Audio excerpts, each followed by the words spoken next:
Matley, we're coming today from KCAA 1050 AM all over the Southern California area. If you missed our live broadcast on KCAA or if you're out of our area, you can catch us on streaming on the Building Solid Foundations channel. That's available Amazon Fire, it's available Android, and it's available on the free channel. Go ahead and download it. There's a lot of other great shows on there as well. Or you can catch us on your favorite podcast platform. And we're on YouTube as well, the Building Solid.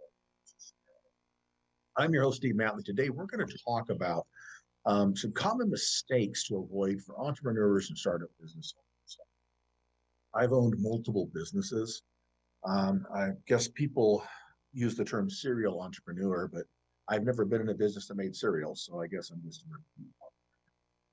I've done multiple businesses, and I work with a lot of people that are solopreneurs, entrepreneurs, people starting up businesses, self-employed, and I see a lot of the same mistakes over and over again. So I'm going to talk to you today about some of what I see are the most common mistakes that are made, and hopefully you can avoid them. So first off, I'm going to talk about there's time and money required in any kind of business. And most of us, if we start a business, we're coming from a place where we were employed, some corporations. And sometimes I think as that position, we don't always fully understand all the expenses required to get a business going. So the number one mistake entrepreneurs and startup businesses dramatically underestimating cost of starting and maintaining business. You have to have enough capital. You probably heard the number one reason businesses fail is money. And a lot of them start with money, but they just underestimate how much it takes to get a business started and then to run that business sustainable. Most businesses aggressively will take at least 3 to 5 years to break even if it's not a capital intense business. If it's a capital intense business, manufacturing, restaurants, but that's going to be longer. But if you're not a capital intense business, if you're providing a simple service, you can home, you have very low overhead, probably still going to be at least 3 to 5 years to get to that break even. And understanding that most of your early profits are going to be needed to reinvest in your business. All those things are things that you invest in. It's going to take a while. So figure at least 3 to 5 years. I always like to estimate on the structure. And if you estimate on the high side, then you got some room to figure 5 years to break even. And do the math and figure, okay, I have to cover both my business and my personal living expenses for 5 years. Can I do that? Can the business pull off enough? Get enough money to cover my business expenses, my personal expenses. Now, if you're starting a business while working at another job, that's fine too, because you've got that. So that's the first mistake, is people dramatically underestimating the cost that it takes to start a business. You want to do a full review, have a plan, put a plan together, and then figure out. And really, you close your eyes and envision, where will I be in 5 years, and what will it take to get? The second mistake that people make, and it's a tied to I think it's a side effect of underestimating the cost, and that is people that are new in business, they're entrepreneurs, they're starting a business, they tend to come with a low bid mentality. Now, in our culture, unfortunately, and I come out of construction, so it's really bad.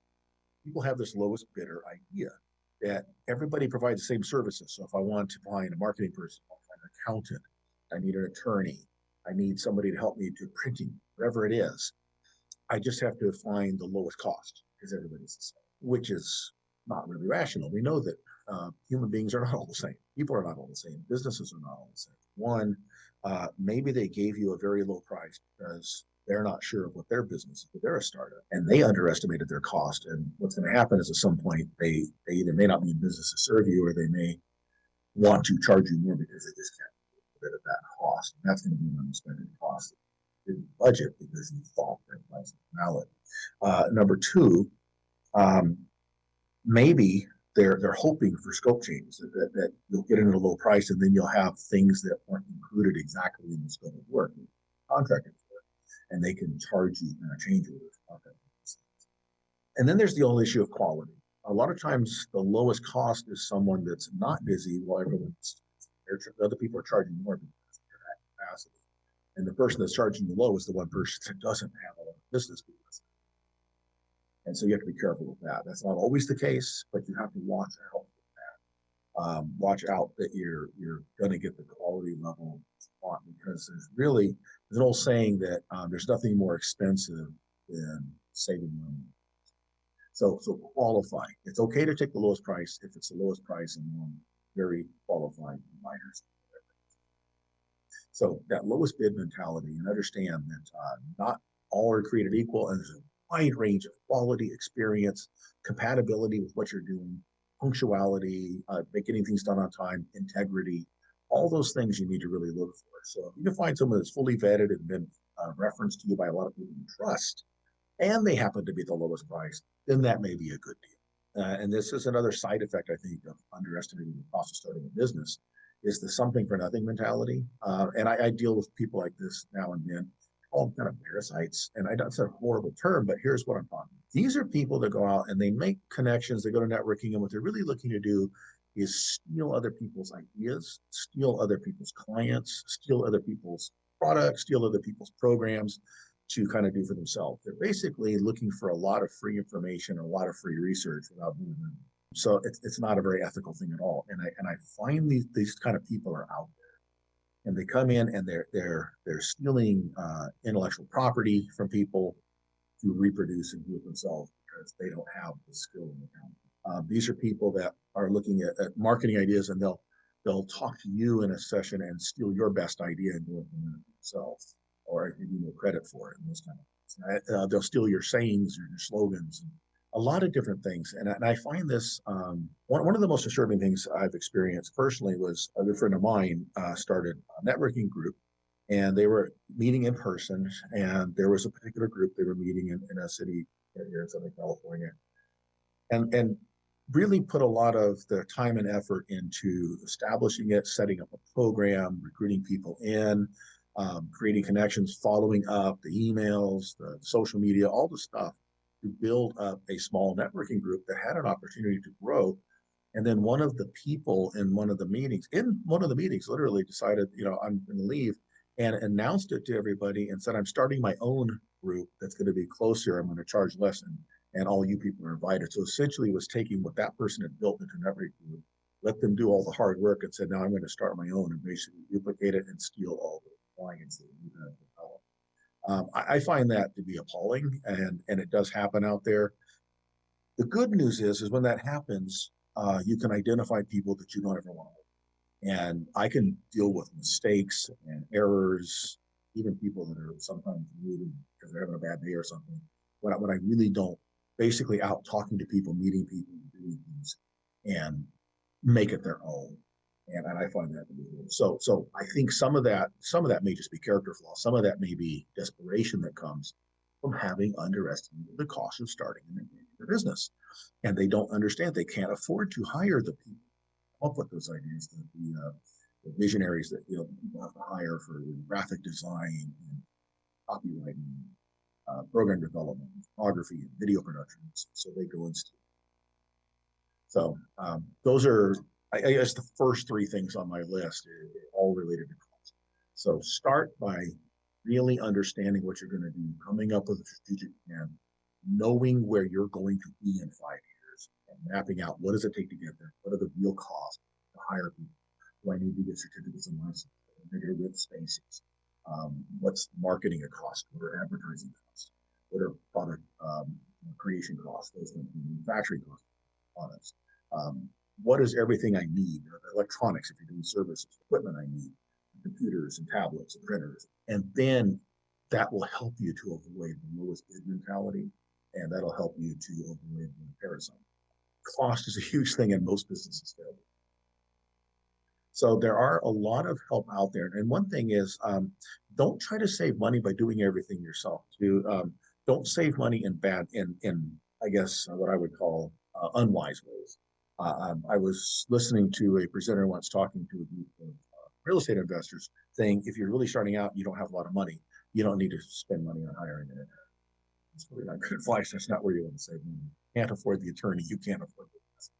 And I would say the same thing. You can't afford the people and the equipment and the materials that you need to get a business started.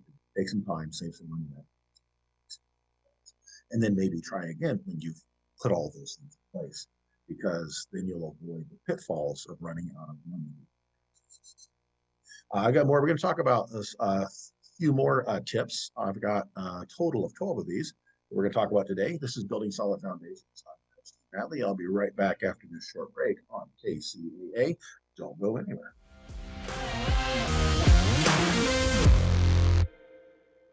Looking to attract your target market without soliciting or doing the cold calling? Call Marie Waite and book your consultation. Branding gives you the power to create a unique and classy perception of your business for your target audience. A marketing plan without the right branding will always cost more, take longer, and tend to deliver subpar results compared to a well-branded business. Marie Waite is a branding strategist who formulates effective marketing and media programs to promote your business in building your name, brand, and legacy. Marie has over 10 years of experience and a proven record of creating strong brand content for business owners, entrepreneurs, and companies using her creative ideas, recommendations, and innovative programs. Book now at mariewaite.com or call her at 951-378-5316, 951-378-5316.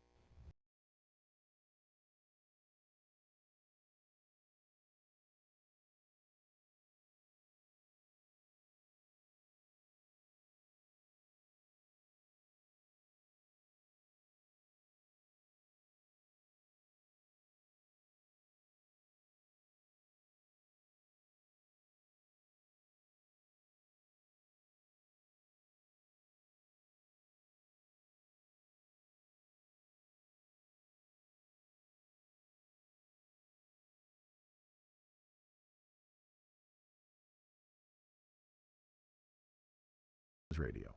Fire Up Connect is the most innovative business networking group, supporting and collaborating with a dozen of small businesses that are interested in building and establishing strong business connections, hosting educational live seminars while carrying out business and community-driven projects, as well as marketing programs as a part of its membership program.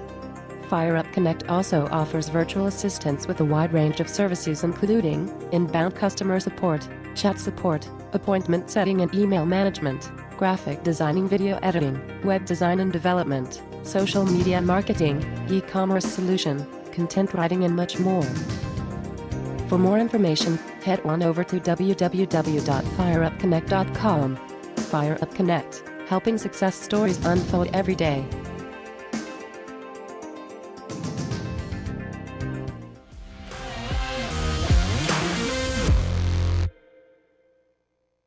What I want to talk about now is, on the flip side, there's time and there's money. So there we're talking about the time.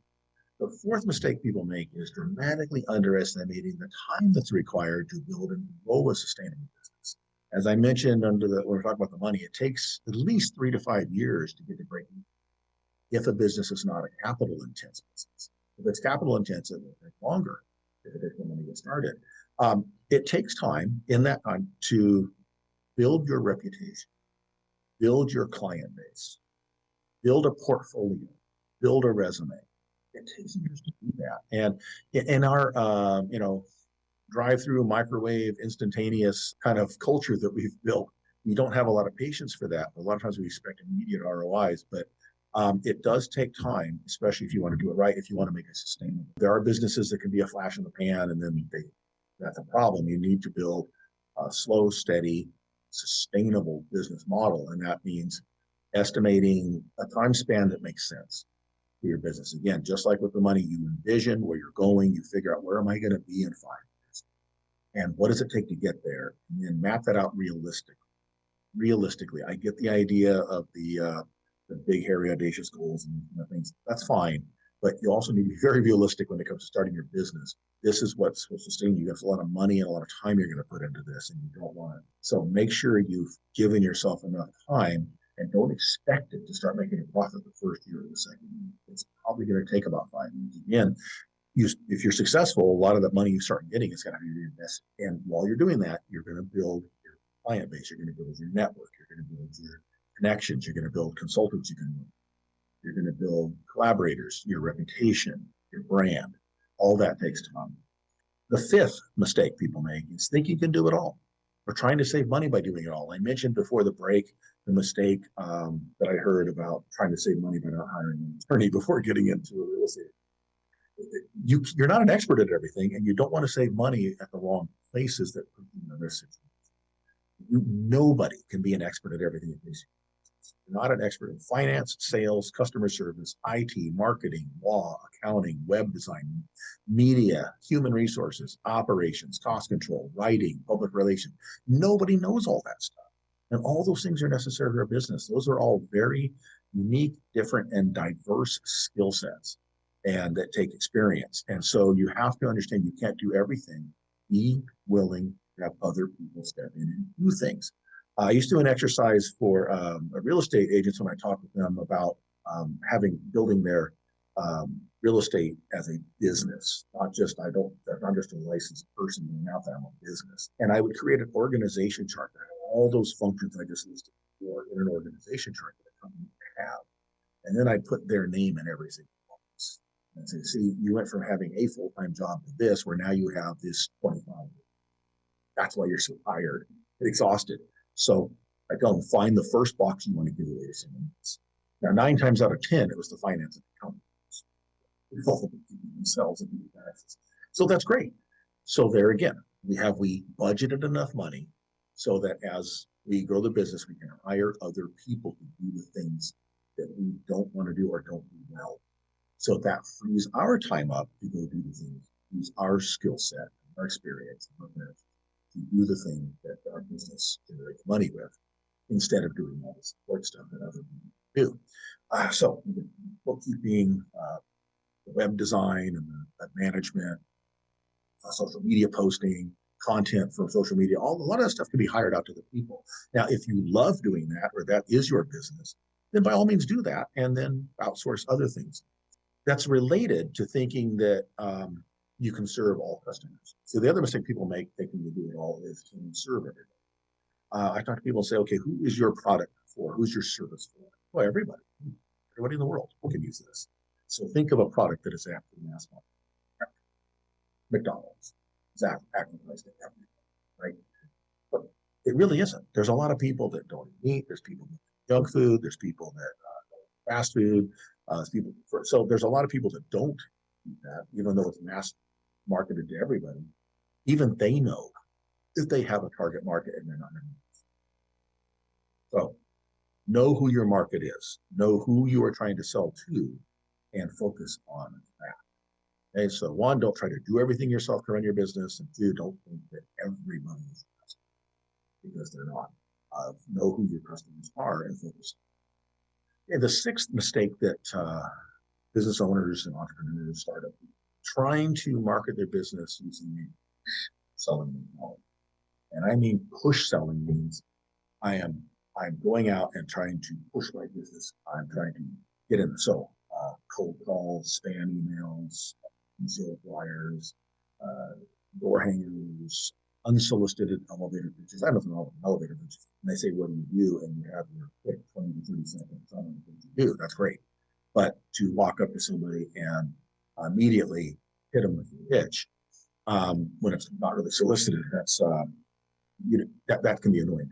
And here's the thing: people that use it all know that they don't love it. I don't know anybody that says, you know what I really enjoy is I like to be, doing my business, having meetings, having calls that come, spam calls come in. I don't know anybody that says. I don't know anybody that likes to go to their email and find their box filled. Be leery of I can get you, this many leads and I guess I'm pushing, or those kind of programs that teach you to do that. It works. I get it. It works. But I find it that for the level of effort compared to the return, it can be pretty simple. So what's the alternative? Pull marketing. Instead of pushing yourself on them, you pull people to you. The problem is that takes time. Pulling people to you means you have taken the time and you have created your branding, created your reputation, created your product or service so that people understand what it is, created a presence out there, and people look at you as the go-to person for that, for your particular clients. It doesn't have to be everybody in the world. Enough people who are your target market look to you as the person, as the right person to go to and ask those questions. They will come to you. That takes time to develop. And again, when you're looking at how long should I budget to get my company sustainable, again, it may be 5 years to get that up and build that up. and you're using social media, you're using print media, using whatever you have to establish your reputation as an. I'm going to be talking to some other people on different episodes about that, and we've actually talked to some guests in the past about that. You can look at old episodes where we talk about branding, personal branding, and those kind of things, and that's tied to that. So the push selling mentality can turn pull mentality. They come to you, and now they're asking you to help them. That's a much better way to say it, but it takes time to build relationships. There's an old saying: people do business, know, like, and trust, and it goes in that. First, you have to know, get to know them. You talk. That's not going to happen in 20 to 30 seconds. Then they will, if they like you, so they get to know you, and you have a mutual relationship, and you like each other, and then there's trust.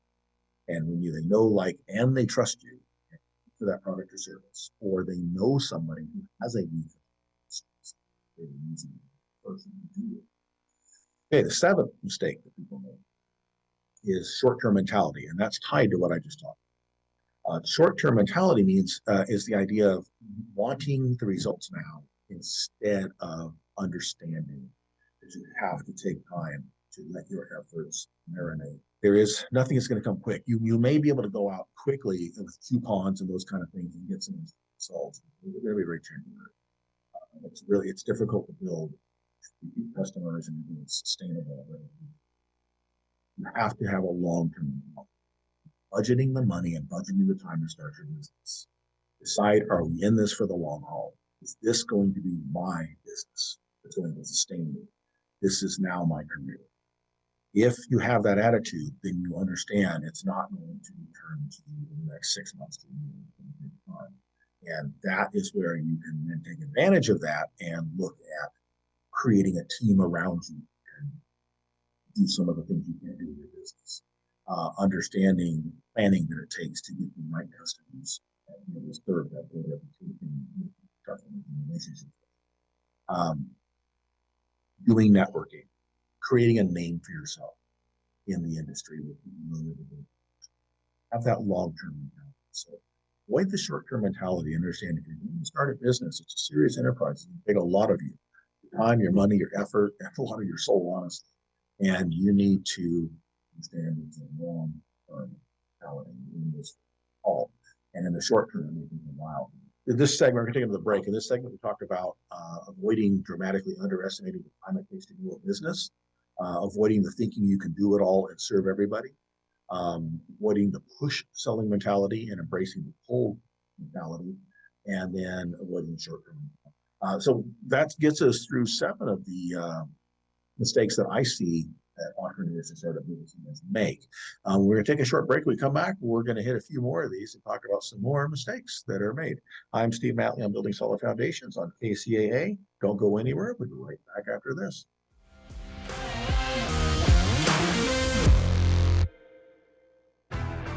Real Men of Real Estate. Men of Real Estate radio show here on KCAA. Most mortgages can be purchased.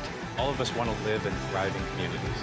Basically, go to the radio station, KCAAradio.com.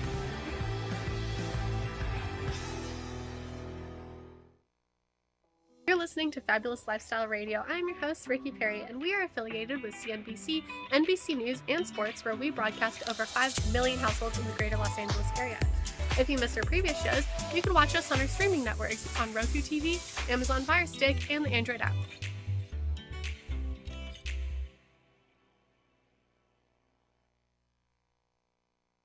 Looking to attract your target market without soliciting or doing the cold calling? Call Marie Waite and book your consultation. Branding gives you the power to create a unique and classy perception of your business for your target audience. A marketing plan without the right branding will always cost more, take longer, and tend to deliver subpar results compared to a well-branded business. Marie Waite is a branding strategist who formulates effective marketing and media programs to promote your business in building your name, brand, and legacy. Marie has over 10 years of experience and a proven record of creating strong brand content for business owners, entrepreneurs, and companies using her creative ideas, recommendations, and innovative programs. Book now at mariewaite.com or call her at 951-378-5316, 951-378-5316. FireUp Connect is the most innovative business networking group, supporting and collaborating with a dozen of small businesses that are interested in building and establishing strong business connections, hosting educational live seminars while carrying out business and community-driven projects, as well as marketing programs as a part of its membership program. FireUp Connect also offers virtual assistance with a wide range of services including inbound customer support, chat support, appointment setting and email management, graphic designing, video editing, web design and development, social media marketing, e-commerce solution, content writing and much more. For more information, head on over to www.fireupconnect.com. FireUp Connect, helping success stories unfold every day.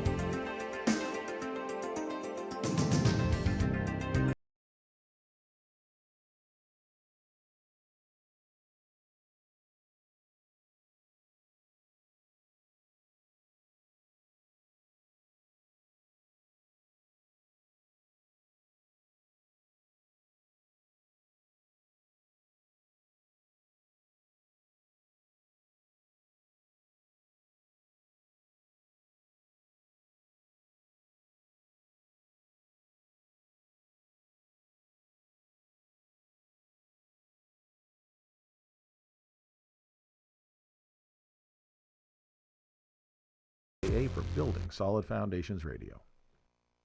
Hi, this is Jim McLaughlin with Effective Action Consulting, and I've been a member of FireUp Connect for, probably 3 years now. And what I really like about FireUp Connect is the unique model that we go through, that we follow, the agenda, so to speak, in the meeting that really has us get engaged and involved with each other in the meetings. It's not that we're individuals, it's that we're all really working together to better ourselves, our businesses, and the community through the projects that we work on. So I'm really grateful to have the opportunity to network with people in this environment, and it's really impacted my business in a big way. So take a look.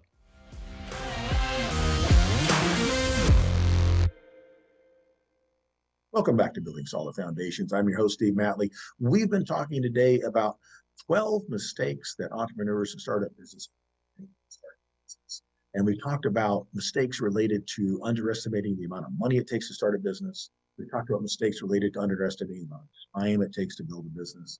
And we're going to talk now about some things that come to how we present ourselves out there, how we present ourselves to the public. And a lot of this is tied to building that reputation, building that brand that's necessary to have success.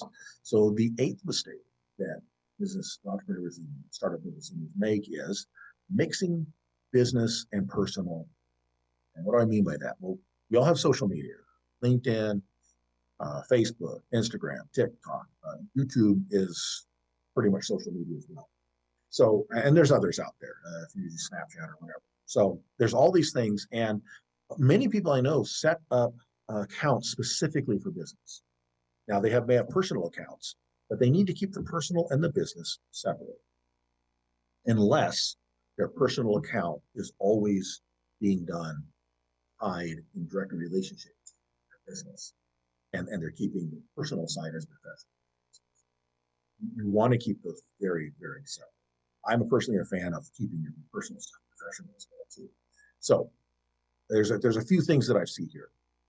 People will, on a business page, LinkedIn or a Facebook business page, they will put their personal opinions that have nothing to do with their business out there. Now, it's your right to do that. It's everybody's right to be able to be heard. But is that the right platform on your business promoting social media? Unless it is your business. Let me give you an example. If you are a political commentator, a news analyst, a religious leader, or a religious commentator, something like that, well, yes, you're going to be doing opinions about very controversial subjects. And automatically, you are going to alienate people that don't agree with you, but you are going to very much engender yourself to do. And so you have chosen to have a strong loyalty to a very small market. And that's fine. Most of us are not in that. Most of us are selling neutral, selling different services. So marketing, consulting, cupcakes, construction services, graphic design, whatever we're doing. We're doing all these different things out there, selling. And they're not they're not about being a commentator on drivers and so forth. So why get into it? You're free to debate that stuff on your own, outside of that, with other people and where you want to go. But I'm always very careful to make sure that what is branding my business is just my business. I have my own opinions. I have very strong opinions. Well, that's not my business. That is something I do personal and very separate. So it's best not to alienate half of your potential customer base just to express an opinion, considering you probably are not influencing them to change. That's what you have to understand. Social media, I know they call them influencers. I have never heard of the person that said, I used to think this about this controversial topic, but I saw this little snippet from somebody ranting on social media, and I've never heard that story. What I do see is a lot of people getting upset. Why? Why create divisiveness and animosity on what's supposed to be promoting your business? So keep it out of there. It's better to build relationships first anyways. If you have strong opinions about certain things that you believe are core values to you, you'll do much better by building relationships first and then being able to talk to the people with whom you've built relationships, who know, like, and trust you. They will be much more open to what you say without immediately pigeonholing you with one of those phrases. Keep your business and your personal media separate. And don't use your business media just to pick your own opinions on the topic unless you want to risk losing up potentially 50% of the available market. The only exception there is if your business happens to be. All right. Number 9 mistake that startup business owners are confusing business functions for social functions, networking events, conferences, expos, seminars. These things all have a business function, and there's a highly social function to them too. But your personal social life is not business. What do I mean by that? You should not be at a business function, even say an out-of-town 2 or 3 day conference, and getting so drunk you can't remember what you're doing or saying things you shouldn't say or acting wild behavior. That has no place. You need to be professional at all times. Always be a professional leader, even if it's a social function. People have cameras, people are recording things, people remember things. And don't forget on Monday morning what you did just because that was a social event that was part of it. Just remember, your social life is your social life. Do that on when you do your social. Everybody needs time to unwind, relax, recreate. Your business is business. And you go to functions, and if you're even if you're doing a social function and it's in the area around people that generally are your customers, be professional. You're always being watched. So keep professional at all times. I've gone to a lot of networking things, and you'll see people that are 4 beers in, 30 minutes into the function before they've eaten anything. And they're blabbering and they're saying things they probably shouldn't say and inappropriate jokes, that kind of stuff. It's got no place. Remember, people want to do business who they know, like, and trust, not the people that are obnoxious. Unfortunately, in that position, people make bad decisions. So just avoid that. There's plenty of time for that outside of business. And again, that may sound like really, how would I say, puritanic or stodgy on my part, old fogey-ish. And maybe, but I just believe that you stay professional and keep your reputation intact. Don't do anything to compromise. Again, we talked, it takes years to build up a positive, years to build up that investment. And you can lose it with bad mistakes. Why miss that? There is time to, you go out of town with people on, your friends or whatever, your family, and you want to be social. That's fine. Everybody is entitled to do that, and I'm a big fan of people letting their hair down once in a while, relaxing and being themselves, but not around you.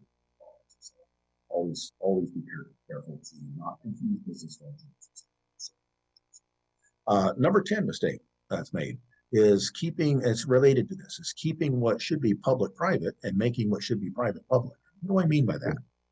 Well, the things that should be public that you don't want to keep private are things that are, say, awards and accolades and accomplishments you made. And you don't want to be a bragger, and you don't want to always be look at me, but it's okay to share those things. And when I say that, I'm talking to myself.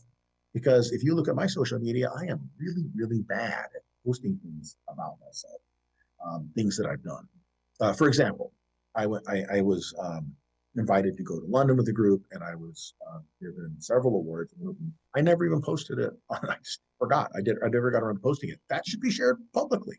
That needs to be out on my social media, out on my LinkedIn, out on YouTube. But I just didn't. So that's something that I've kept private that should be very public. On the other hand, people make the mistake of making public what should be private. And what do I mean by that? Well, again, we talked about your strong opinions. Those are things that really should be kept.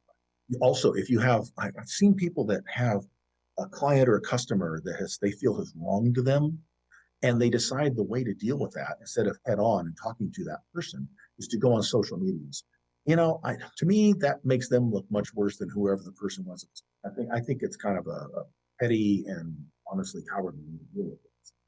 So don't go on and rag on a business partner or completely just have disparaging remarks about it. Everything on your social media should be positive and pointing to the benefits of your business and product or service. Those kind of things need to be kept private and directly with the people with whom you have a problem. So keep what should be public, make it public, and what should be private. Your personal opinions, disparaging comments, rants, complaining. Kind of summarize in this segment, we're kind of talking, I guess this is more, behavior. We kind of did cost and then we did time.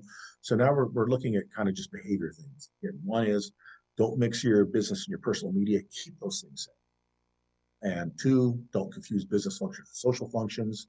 Make sure you're always acting professional at all those kind of functions. And three, feel free to share the positive things about your business, the positive things about you that help establish that you're an expert in it. But keep your negative comments, opinions, rants, complaining out of the public. Taken care of privately.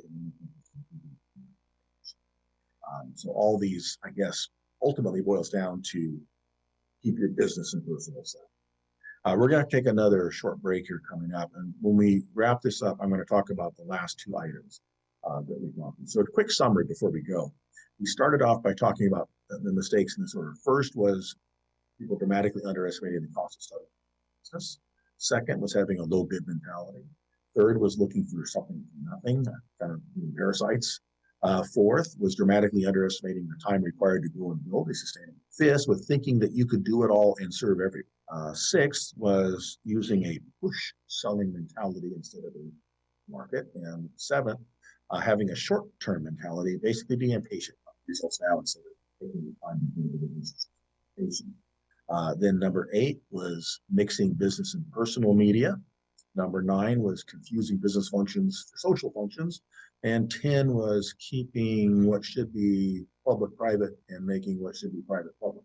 So those are the first 10. I've got 2 more to go when we come back from the break on common mistakes that I see and have experienced with startup business owners and owners.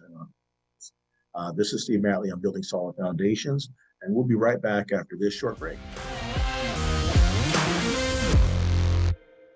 FireUp Connect is the most innovative business networking group, supporting and collaborating with a dozen of small businesses that are interested in building and establishing strong business connections, hosting educational live seminars while carrying out business and community-driven projects, as well as marketing programs as a part of its membership program. FireUp Connect also offers virtual assistance with a wide range of services including inbound customer support, chat support, appointment setting and email management, graphic designing, video editing, web design and development, social media marketing, e-commerce solution, content writing and much more. For more information, head on over to www.fireupconnect.com. FireUp Connect, helping success stories unfold every day.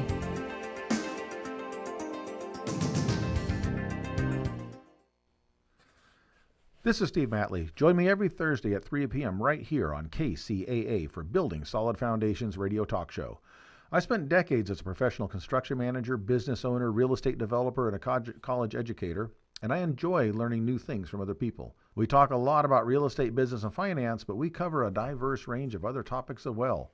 Some of the topics we've discussed in the past few months include real estate investing, leadership, higher education, ADUs, marketing using technology, multifamily rental properties, business strategy, entrepreneurship. You never know who may show up or what they may talk about, so join us right here on KCAA for Building Solid Foundations Radio.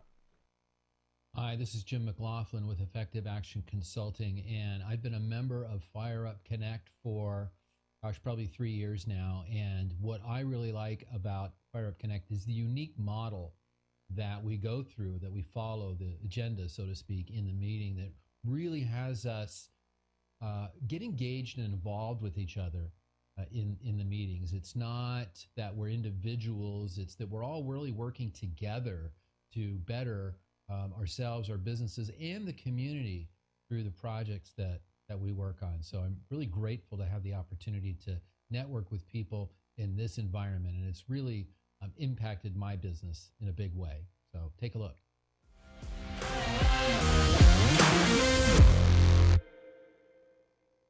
Welcome back to Building Solid Foundations. I'm your host, Steve Matley. We are counting down the top 12 mistakes that I have observed that startup business owners and entrepreneurs make in their business. And we'll do a summary after this. We're up to numbers 11 and 12 to kind of wrap all this up. Real quick, before you go, if you miss us live here on KCAA, please catch us on our streaming channels. Building Solid Foundations is a free channel on Amazon Fire TV. It's on Roku, and it's on Android. For your Apple users out there, it is not available on Apple yet, and all I can say is that Apple just doesn't play us nice with other children, as these other platforms do. I will get that going at some point. I just haven't put it up yet. I'm looking at putting it up on the for the mobile store.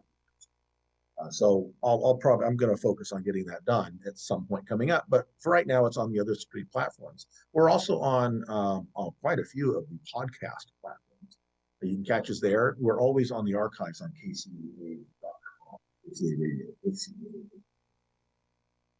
So let's move on. The number 11 mistake that I see entrepreneurs and startup business owners make is related to the Dunning-Kruger effect. The Dunning-Kruger, if you're familiar with that, is the knowing just enough about something to think you're an expert without knowing enough to realize you're not enough at all. And here's what I see on that.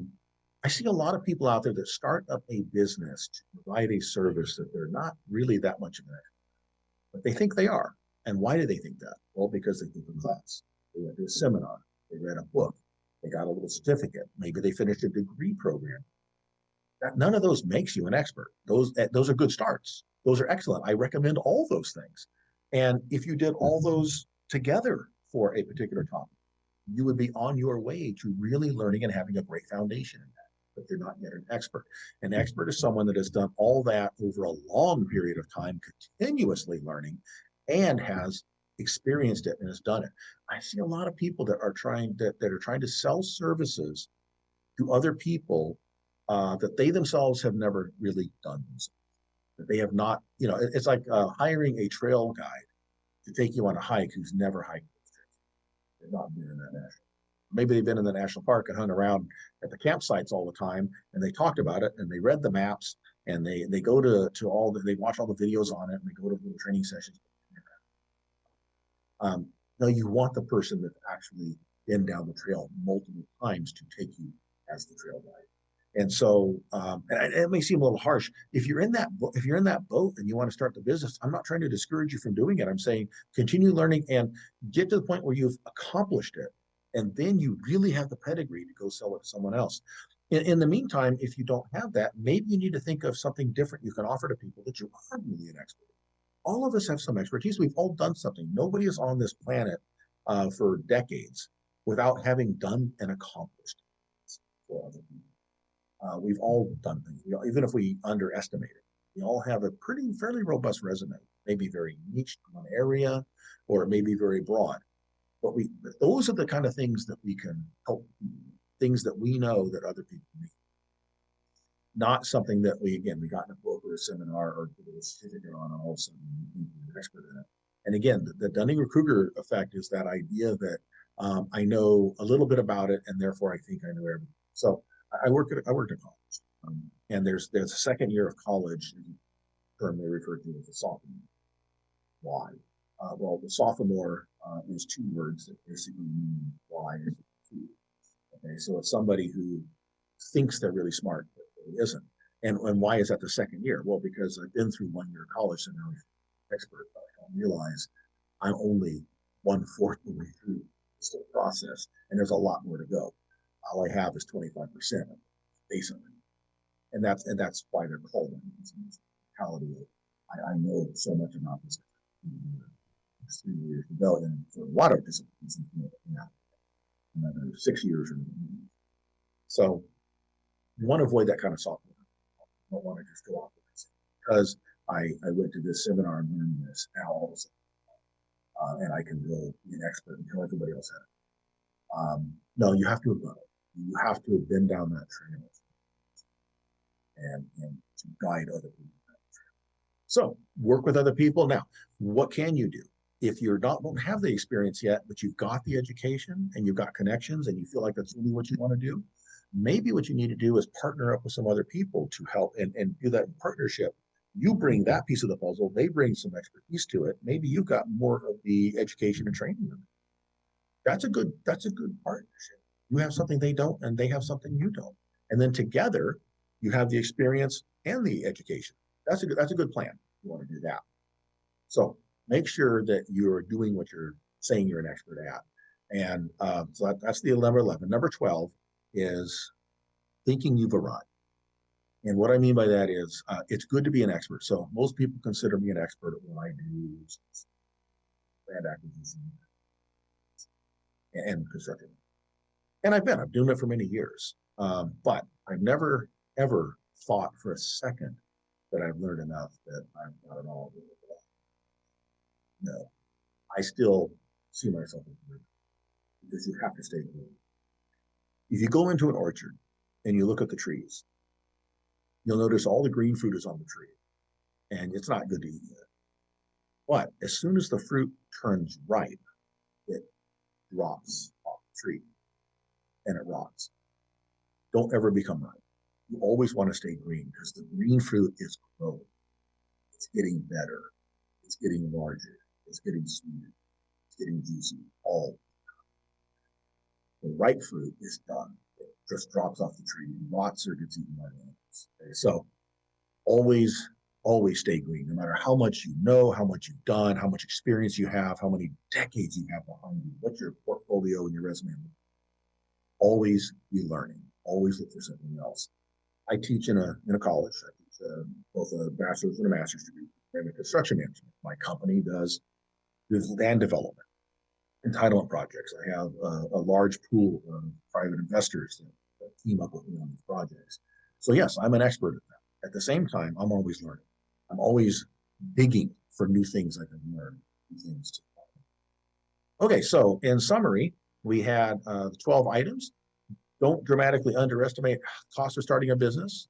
Don't have a low bid mentality. Don't try to get something for nothing. Don't underestimate the time it takes to grow a sustainable business. Don't think you can do it all or serve everybody. Don't push yourself on people. Look for a pull mentality. Build that brand. Attract people to you. Don't have a short-term mentality. Look to the long term. Don't mix your business and your personal media. Don't confuse business functions with social functions. Make sure you publicize what should be public and keep private what should be private. Don't assume you're an expert in something that you learned a little bit about. Make sure that you are truly the expert. You've done what you're helping other people do. And don't make the mistake of thinking you've learned everything you're alive in. So that's my top 12 mistakes that entrepreneurs and startup make. If you want to get hold of me, you can go to I've got a couple of websites. One is buildingsolidfoundations.com. And the other is Coast to Coast. Coast, C-O-A-S-T dash the number 2 Coast, C-O-A-S-T.com. You can find me there. I have a YouTube channel, Building Solid Foundations. The streaming channels, that same channel is on Roku, it's on Amazon Fire, and it's on Android. I'm here on KCAA 1050 AM every single week.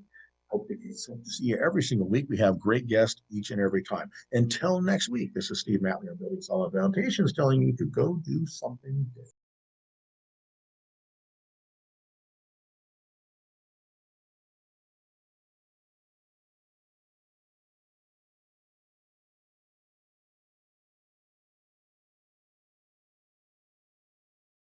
Miss your favorite show? Download the podcast at KCAA.